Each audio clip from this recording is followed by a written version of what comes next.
Article 2, the executive branch. In this lesson, we're going to look at Article 2 of the Constitution, which sets up the executive branch of government. You know the executive branch as the branch that has the president in it. So objectives are the things you're going to be able to do. You'll be able to examine the structure, and the powers are the things that the executive branch can do, and you'll evaluate the importance of these powers. The questions you'll be able to answer by the end of the lesson: what type of power does the executive branch have, and how do we ensure power is not corrupted? So we'll look at things that the president and the rest of the executive branch can do, and some things that kind of keep the president in check, or make it so the president doesn't become too powerful. So what does the president do? The president does a lot. Probably the busiest person in government.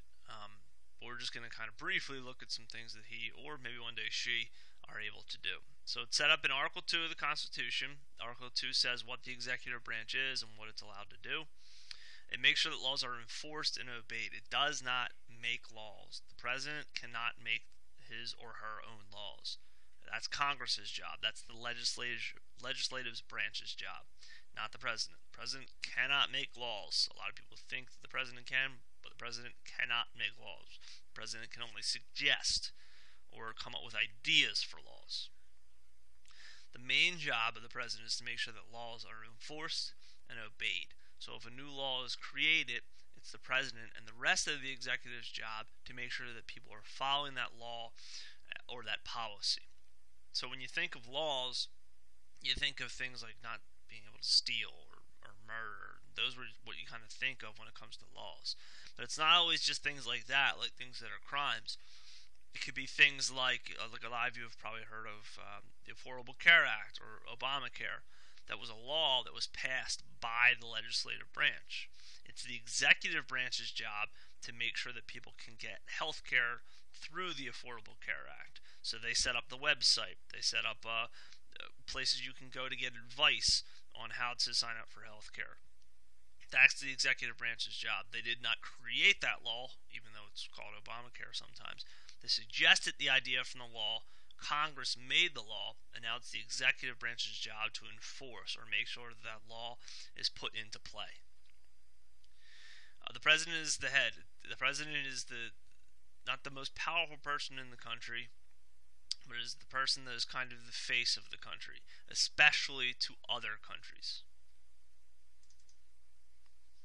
Some other things about the president. The president is the commander and chief of the Army and Navy. So the president is in charge of the military, and the president has a bunch of advisors, military advisors, to kind of help him or her decide how to use the military.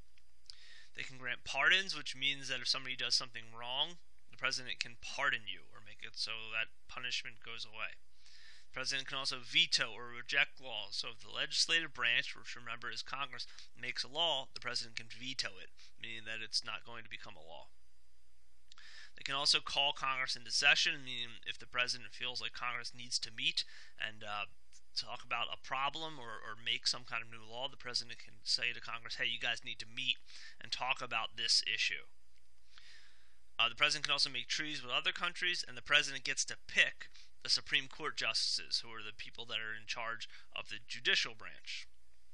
But all the things that the president picks, like if they come up with an idea for somebody that's going to have a job in government, the Senate gets to approve whether or not that person gets the job. Some other things. You have to be a natural born citizen, meaning if you're going to be the president, you have to have been born in the United States. You have to be at least 35 years old. You have to have actually lived in the United States for 14 years. And you only get a term of 4 years, and you can only have 2 terms in a row. Used to be you could just keep getting reelected every 4 years, but they changed that because they didn't want the president to be president for too long, because then they thought that would be more like a king than a president. So you get a term of 4 years, and then you can run again and win another term. But after 8 years, you're definitely done. So who helps the president? The president's not the only person in the executive branch. The president gets help from the vice president, kind of the second in command, and if anything happens to the president, the vice president becomes president. The president also gets help from their department heads and cabinet members. These are people that are in charge of specific groups within the executive branch. Like one of them is the Department of Defense. So the person that's in charge of the Department of Defense is called the Secretary of Defense. So that person's like an advisor to the president about anything that has to do with defending the United States from outside or internal threats. And there's a bunch of independent agencies in the executive branch as well, like the FBI you've probably heard of, and the CIA, who help the president enforce laws and make sure that they're being obeyed. So what can the president do to the other branches? Remember, the president can come up with ideas for new laws, but he can't actually create laws on his own. He can veto laws, meaning if the legislative branch passes a law, the president can veto it or reject it. Some things that they can do to the judicial branch: they get to pick the judges that are in the judicial branch. The legislative branch has to approve them, but the executive branch or the president gets to actually pick the people that are in the judicial branch. So what if the president's not doing a great job or does something wrong, and maybe it's time to get rid of that president? The president always has the threat of impeachment, meaning that the president can be put on trial to determine whether or not he or she should be the president anymore. That's what impeachment is. So impeachment doesn't mean that you get kicked out of office. It just means that you're put on trial to decide whether or not you should be president anymore. So how could you get to that point where you're on trial as the president? If you committed treason, meaning that you did something against the United States. If you took a bribe, as another example, or any other high crimes and misdemeanors. So if you do anything that is considered to be a crime, a high crime especially, you can be put on trial to determine whether or not you're going to be president. That's happened only twice in the history of the United States, and both times the president was not removed from office. So what does this have to do with you?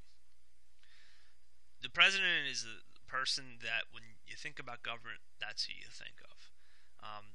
So when you look at the president, you should always think, is the president doing a good job? Is the president following the law? Is the president upholding the Constitution? These are the things that the president is supposed to be doing. Then when it comes time to either re-electing that person or picking someone new, those are things you can consider when you're deciding whether or not to vote for this person. Are they doing a good job? Are they following the law? Are they upholding the Constitution?